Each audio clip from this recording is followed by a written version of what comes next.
Уго Капеллачи родился в 1960-м в столице Сардинии Кальяри. Настоящий сардинец. Его дед был первым послевоенным мэром города Иглесиас. Уго Капеллачи – экономист-аудитор. Имеет ученую степень по экономике. С красным дипломом закончил университет Кальяри. Работал в бизнесе. В феврале 2009-го избран президентом автономной области Сардиния. Господин президент, вы не находите, что про Сардинию в мире мало знают? Автономный регион Сардиния известен во всем мире своим высоким качеством сельскохозяйственной продукции. Продукты у нас прекрасные. Наши исследовательские лаборатории тоже очень известны. И именно они гарантируют то высокое качество производства продуктов питания. Наши научные разработки в этой области – достояние Сардинии. У нас ценят свежие, качественные продукты. Может быть, широкая общественность и не знает, но есть такой исторический факт. На Сардинии самое большое количество людей, которые уже отметили свой столетний юбилей. И они по-прежнему бодры и жизнерадостны в таком возрасте. И самое главное, неплохо себя чувствуют. И как показали исследования, долгожители появились на Сардинии не просто так.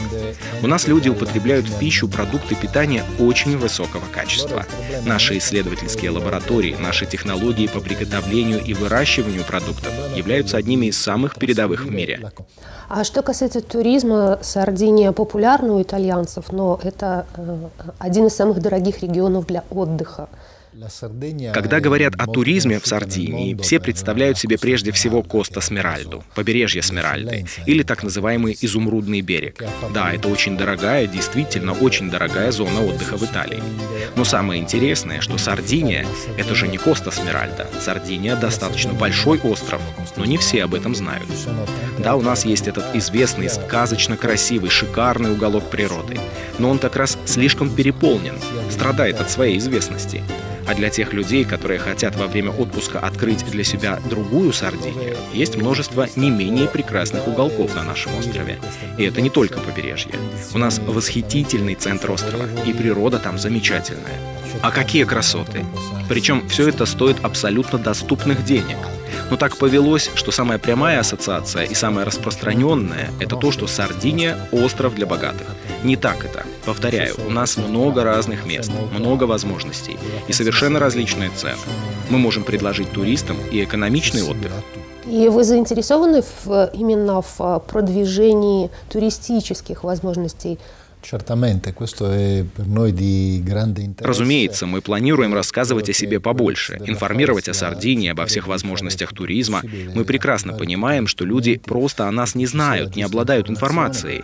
А ведь кроме природных богатств побережья у нас еще и прекрасный климат, причем круглый год. Мы принимаем туристов в любое время. Великолепно проведут время на Сардинии любители истории. Наш остров – настоящий музей под открытым небом. У нас древнейшая история и прекрасно сохранившиеся памятники архитектуры. Словом, самый взыскательный турист, побывав на Сардинии, останется и доволен, и впечатлен. И все это абсолютно за приемлемые деньги. Для туриста любой категории на Сардинии есть что предложить. Grazie, signor, molto interessante. Grazie. Спасибо.